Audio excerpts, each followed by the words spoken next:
Hello everyone, and welcome to another edition of For the Health of It. I'm Lou Beccaria, and thanks for taking the time to be with us. We really appreciate it. We have the pleasure today of talking with Dr. David Weiman, and the topic of the show is surviving psychologically in tough economic times. Dr. Weiman is president of Weiman Consulting. He's a management psychologist in Wynwood, Pennsylvania, and he is an expert on the psychology of leadership and success. He's been quoted in Business Week Online, the New York Times, the Philadelphia Inquirer, the Phoenix, and on Fox Philadelphia News. Dr. Weiman is also the author of The Stress Solution, a guide for executives on how to reduce stress in their work lives.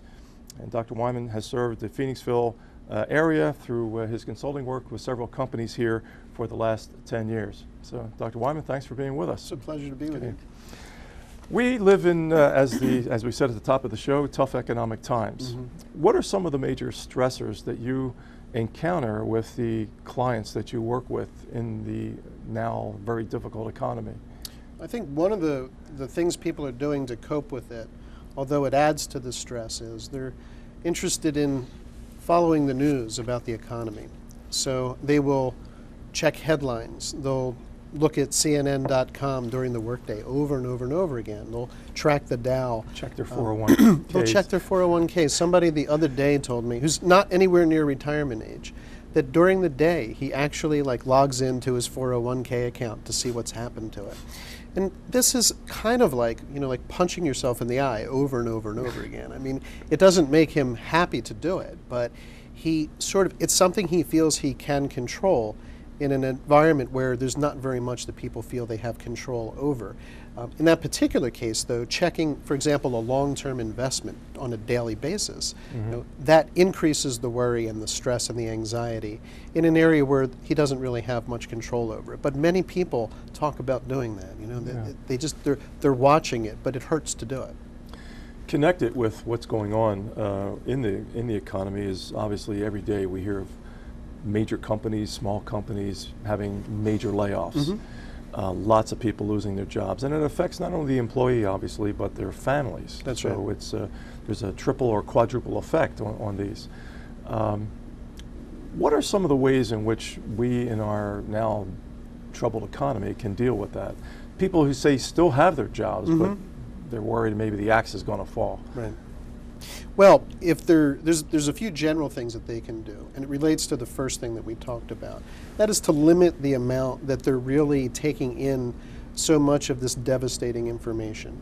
It's upsetting to hear that companies, large companies and small companies, local ones and national ones, are having tremendous layoffs. That may or may not impact what's actually happening at your job, but you feel more stressed because you're listening to that. Mm-hmm. So one thing I could recommend is to reduce your news intake. I'm not suggesting not reading the newspaper, not watching the news, excuse me, but limiting the amount of time that you're spending hearing and watching devastating information is important, because most people feel better the less bad news that they get. Mm-hmm. The second thing that they can do is focus less on the things that they can't control and more on the things that they can. Mm-hmm. I might not be able to control what's happening in the economy, but I can do a better job. I can work harder. I can find out from a supervisor if there's anything additional I can do to help.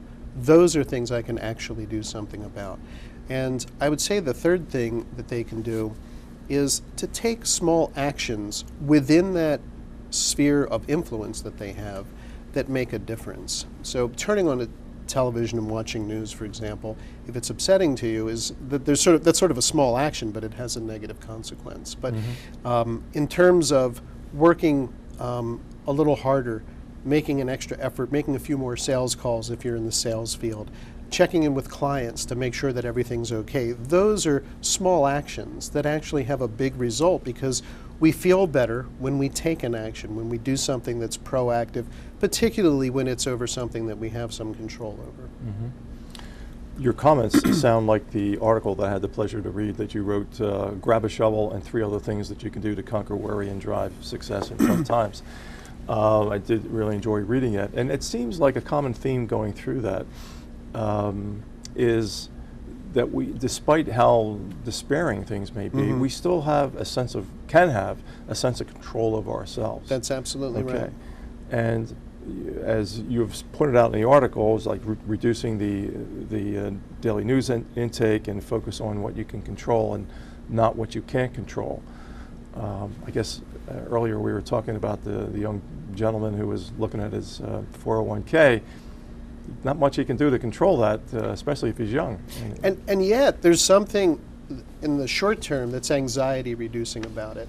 Checking it makes him feel a little bit better just because he did something, but it's still connected to what Stephen Covey referred to as the circle of concern, all the stuff you're worried about in the world that you can't do anything about.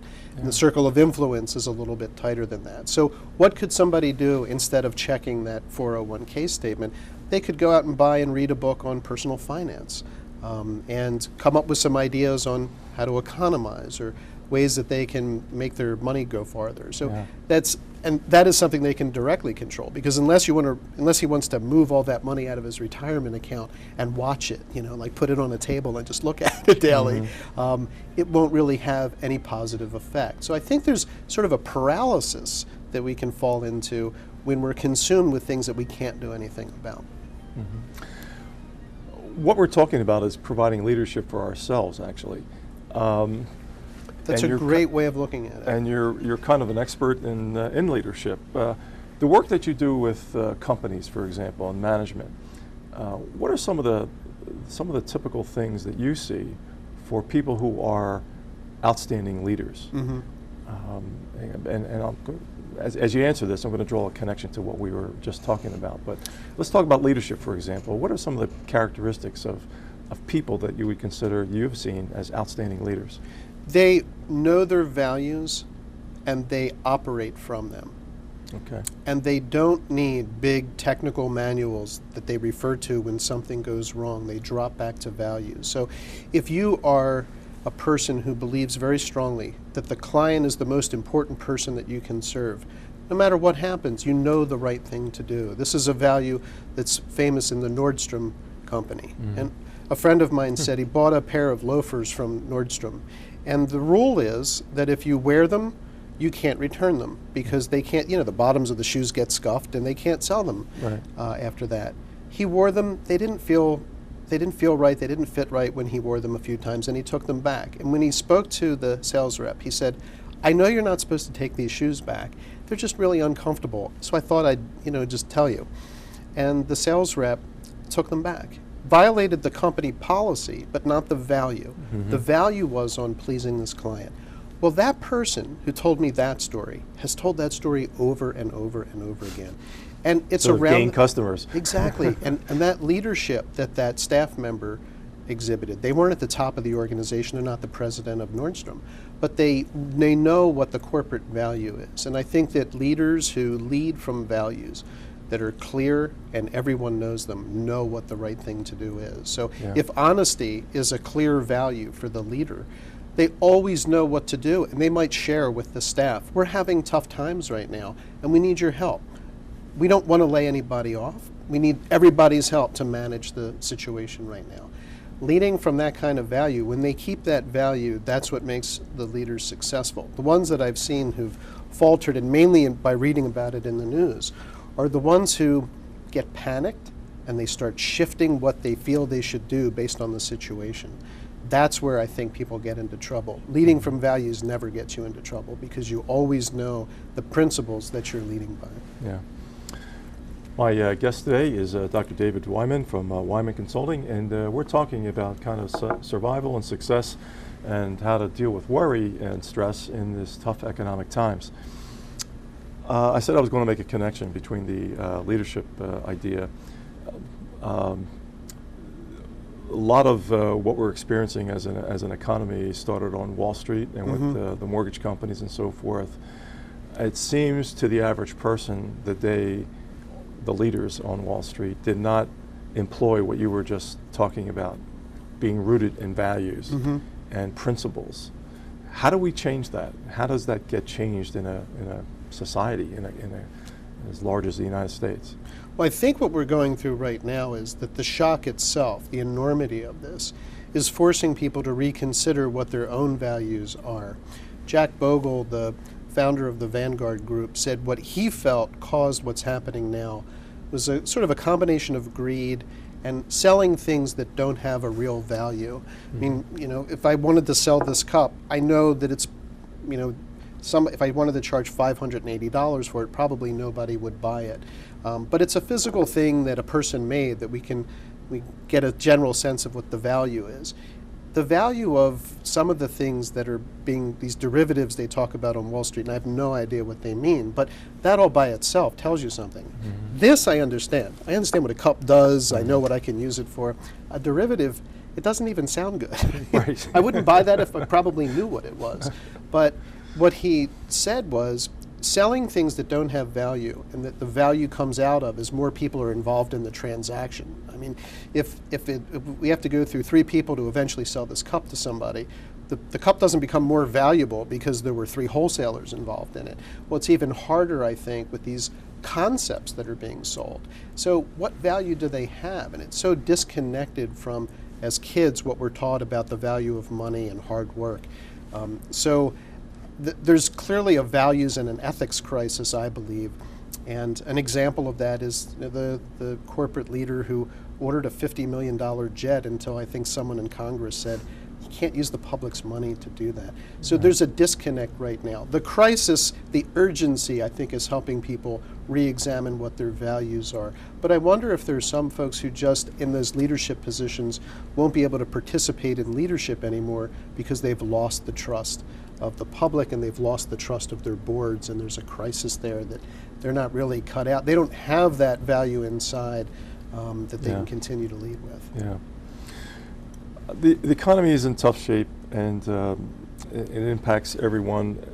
As a psychologist, I know you do a lot of work with management teams, mm-hmm. and do you also do work with blue-collar organizations, mm-hmm. with the average worker, right. with the unions? And if so, does your approach change at all with them? I think that different? What I hope I do well is provide an understanding for one part of what the other part does and thinks and feels. And I believe there's a disconnect there. I mean, often I've met with staff who say, I had a great idea, and I told my boss about it a year ago. And he said, that's a great idea, we're going to do it. And they never did it. The boss doesn't realize that that conversation was really important to that mm-hmm. employee. The employee doesn't forget it because there's a lack of closure there. I don't know if you've ever seen 2 kids get together and one reaches his hand out and pulls it away when the other kid reaches out to shake his hand. It's very upsetting for the child who that was done to because they expected this closure to happen and it right. didn't. Lack of closure stays on people's minds. I've had employees tell me 5 years after they had a conversation with a supervisor where they expected something to be done that wasn't, that it still bothers them. Yeah. So I think that supervisors often underestimate the value and importance of these conversations they have that might even be casual ones. Yeah. But on the staff level, I hear quite a bit of that. Boss doesn't understand me. They don't ask my opinion. They asked my opinion, I gave them a solution, and they didn't do it. It's very common to hear, they don't understand what's going on down here. And they use that. It's almost, you almost get the sense of like a ship where there's, the captain is up, but and he's in the wheelhouse and he's sort of guiding the ship, but there's people down in the engine room who are saying there's water coming in here, right. You stop steering, come down here and help us. So I think there's quite a bit of that. It's sort of a disconnect. I'd like to come back to that, and we might call that common sense management. We'll come back to that in a second. We're going to take a break for a commercial. Our guest is Dr. David Weiman, and we're talking about how to survive in these tough times in the economy. Please stay with us. We'll be right back after this word from our sponsor. Hello, and welcome back to For the Health of It. I'm Lou Beccaria, and for those of you who are just joining our show, we have the pleasure today of talking with Dr. David Weiman from Weiman Consulting about how to survive and be successful in these very difficult times we're going through, from a sense of how to deal with the stresses and strains of all that. Dr. Weiman, earlier in the conversation we were talking about if you felt that there was an impending layoff coming on, how to deal with it.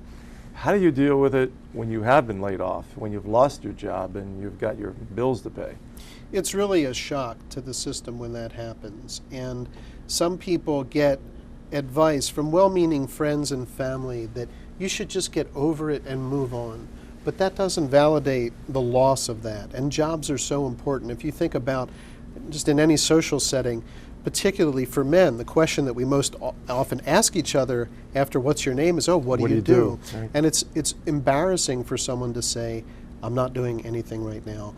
I encourage people to think as soon as they can, first of all, to really mourn the loss of that job in an appropriate way, but to get past it, not to move on sort of without thinking about it, but to acknowledge what was lost from it. But an effective thing to do is write out what you liked about it, the qualities, the environment, the things that you really enjoyed about it, as well as the things that you didn't, because you want to know that going forward. You really want to get a good idea of what the best fit for you is. Some people, when they go through that exercise, realize there were probably things about the environment or the culture or the job itself that really weren't all that fantastic. And it helps normalize for them and be more realistic about whether or not that job was really a good fit for them or not. Since it is a fact that that job is gone, the best thing that they can do is put things in their circle of influence, right? Start doing things that they actually have some control over. The three most important things that I've helped people with who've come to see me in that exact situation is putting the resume together, putting together the experience and how they want to show their assets and their skills. The second thing is to identify what type of environment would be the best fit for them, given their skills, their abilities, what kind of work they like to do. They want to work by themselves, or do they want to work on a team? Do they want to have leadership responsibilities, or kind of just do a job and leave at the end of the day without the worry and stress of that? And then the third thing that I encourage them to do is, now that they know generally what they're looking for, what are the target companies that have those things that they're looking for? So some people have said to me, "I worked for a big company. I didn't like being a number. I don't want to do that again." Well, they know if they see a position on Career Builder or Monster or in the newspaper that's for a giant company, they probably won't pursue that now. But the idea is to get things moving again, to do some things like the resume, like identifying what place would be the best fit for them, and start identifying some potential areas of fit that will help move that along. Oftentimes they don't realize there's people they know who they can immediately start talking to about whether or not they're aware of a position. I've heard that networking sometimes is a much faster way of getting a job. So if I'm out of work and I know you, I need to get past the embarrassment of the fact that I've been laid off and pick up the phone and say, "Lou, here's what I'm looking for," right? That's forward looking, it's not backward looking. Do you know of anyone who might be in the that matches that description of what I'm looking for? Then once you have the target in mind, you start looking for me, you start helping me. So engaging as many people as possible in that is important, sort of getting past the embarrassment of it. And in terms of addressing the embarrassment of it, in today's day and age, over the last, say, 15, 20 years, with the preponderance of people changing jobs more frequently and losing jobs, that it's less of an embarrassment when people lose their jobs, because years ago it used to be part of the culture of our economy. You worked in the same company for 35, 40 years, and then if you lost your job, then it was really something. That's right. But it's almost like commonplace now, so that's people shouldn't be so embarrassed. No, it's much more common to, what you're describing is that climbing the corporate ladder, and now it's much more common for people to go from ladder to ladder. You're absolutely right about that. Yeah. What are some of the things? Now, do you find differences in the way women and men handle this kind of a situation in losing jobs? I know one of the things I've observed just in people in general is that those people who have tended prior to this, it's kind of as a natural personality characteristic, tended to be more reserved and pessimistic, have a much more difficult time kind of picking themselves up by the bootstraps and moving forward. Those who are more optimistic of a mindset tend to be more aggressive in the process. Is that pretty accurate? I believe that is, because the optimist believes that their action will lead to a good result. The pessimist believes, well, it doesn't matter what I do, it's not going to work. With regard to gender, I'm reminded of Rob Becker's great one-man show, Defending the Caveman. And in there he said, men tend not to talk too much. A conversation between two guys is, how's your lawnmower? It's fine. And that women are more social, he said. And I think there's a lot of truth to what he said. I think guys just in general, maybe because we attach so much significance to our job as part of our identity, may be less likely to talk about it with other people. But that may also be a result of just how we were brought up. So it may not matter what the gender is, but that sort of style of do I communicate or not about the things that are bothering me. If I'm an optimist, I probably don't care. I share it with other people. And then on the other side, they say misery loves company. So maybe when people are grousing about it, they'll talk to anybody to share that. But the reality is whether or not, and you brought up a good point about what's a productive action. Is an optimist more likely to take an action and do something about it? That's really where the action is. I had a professor in graduate school who said, activity is the antidote to anxiety. And that's where the optimists really have it figured out. Yeah. Let's go back to leadership for just a second. And of course, a lot of this conversation has been about creating leadership for ourselves. But for leadership in an organization, the people that have been real effective leaders, I know you said earlier that they tend to be grounded in values. What are some of the other major characteristics of good leaders, and who are some of the people that you would point out and you say, they are really good leaders, they possess a lot of these characteristics that you need to be a good leader? I think that good leaders trust the judgment of the people that they've hired, and they rely on them well. They delegate well.